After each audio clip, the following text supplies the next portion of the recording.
Did you know that Americans spent over $13 trillion on consumer goods last year? Yet studies from Harvard University reveal something shocking. Beyond an annual income of about $75,000, additional spending has virtually zero impact on day-to-day happiness. Think about that for a moment. We're working longer hours, taking on more debt, and filling our homes with more stuff than any generation in human history, yet reporting record levels of anxiety, depression, and dissatisfaction. What if an ancient Roman philosopher had already solved this modern crisis over 2,000 years ago? Welcome back to the channel. Today, we're exploring how the timeless wisdom of Seneca's Letters from a Stoic offers us the ultimate antidote to modern consumerism. Stoicism isn't just another philosophical concept. It's a practical framework for living well in an increasingly chaotic world. And nowhere is this more evident than in how the Stoics viewed material possessions. While our society bombards us with messages that we need more to be happy, Seneca and his fellow Stoics discovered something revolutionary. True wealth comes not from what you own, but from what you don't need. Let's confront the reality of our consumer culture. The average American is exposed to between 4,000 and 10,000 advertisements daily, each one carefully designed to create a sense of lack, to make you feel that your life is somehow incomplete without their product. Social media has amplified this effect exponentially. We're constantly comparing our behind the scenes to everyone else's highlight reel. The new car your colleague bought, the luxury vacation your old classmate is taking, the redesigned kitchen your neighbor just unveiled. This endless cycle creates what psychologists call the hedonic treadmill, where we quickly adapt to new possessions, experience diminishing returns on happiness, and find ourselves constantly chasing the next dopamine hit. The consequences are severe. The average American holds over $90,000 in debt. 78% of workers report living paycheck to paycheck. Anxiety disorders affect 40 million adults in the United States. Storage facilities represent one of America's fastest-growing real estate sectors. We literally can't fit all our possessions in our homes. As the Stoics would observe, we've become slaves to our desires, rather than masters of our contentment. But what if there was another way to live? Seneca, born in 4 BCE, served as advisor to Emperor Nero, and became one of history's most influential Stoic philosophers. His collection of letters offers profound insights that speak directly to our modern struggle with materialism. Let's explore 5 key principles from Letters from a Stoic that can transform your relationship with consumption. Number 1. Practice voluntary discomfort. In Letter 18, Seneca writes, "Set aside certain days on which to give up everything and make yourself at home with next to nothing." Start cultivating a relationship with poverty, for no one is worthy of God unless he has paid no heed to riches. Seneca isn't suggesting we live in poverty permanently. Rather, he's encouraging regular practice of voluntary discomfort to inoculate ourselves against the fear of having less. Try this. For 1 weekend each month, live as simply as possible. No restaurants, no purchases, no entertainment that costs money. Prepare basic meals, go for walks, read books you already own. This practice builds what modern Stoics call anti-fragility, the ability to thrive under constraints. Number 2, distinguish between wants and needs. In Letter 110, Seneca observes, "It is not the man who has too little who is poor, but the one who hankers after more." This insight cuts to the heart of consumerism. Most of what we buy falls into the category of wants, disguised as needs through clever marketing. The ancient Stoics divided possessions into 3 categories: necessities, food, basic shelter, simple clothing; conveniences, tools that genuinely improve quality of life; luxuries, status symbols, entertainment, excess. Here's a practical tip. Before any purchase over $50, implement a 7-day waiting period.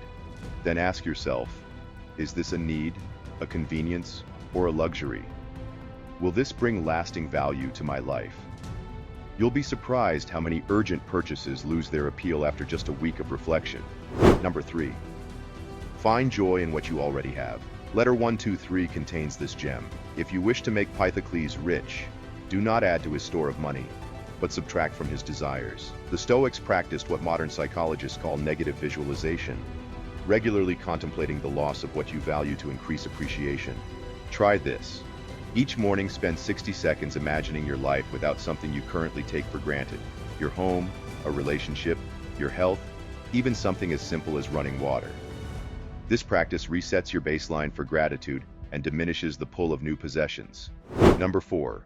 Seek wealth of mind, not possessions. In letter 27, Seneca states, "What is needed is not a lot of money, but a sound mind." The Stoics believed true wealth existed in wisdom, virtue, and self-sufficiency. They would be horrified by our modern equation of success with material accumulation. Here's another tip. For every hour you spend shopping online, spend an equal amount of time developing your mind through reading, meditation, or deep conversation. Create a wisdom budget alongside your financial budget. Number 5. Remember, death makes possessions meaningless. Perhaps most powerfully, in letter 24, Seneca reminds us, "Keep death before your eyes each day, then you will never have any abject thought, nor will you desire anything to excess." The Stoic practice of memento mori, remember you must die, creates immediate perspective on material concerns. Let me give you another perspective. When tempted by a non-essential purchase, ask yourself, will this matter when I'm on my deathbed? Would I rather leave behind this possession or the money it would cost as part of my legacy? This reframes consumption within the context of your finite existence. The most profound anti-consumerist insight from Seneca comes from letter 92, where he writes, "The primary sign of a mind in good health is the ability to linger and abide with itself. The greatest wealth is poverty, adjusted to the law of nature." This single idea dismantles the entire foundation of consumer culture. Consider what Seneca is saying. Your capacity to be content with yourself, without external entertainment, without status symbols, without constant consumption, is the ultimate measure of mental well-being.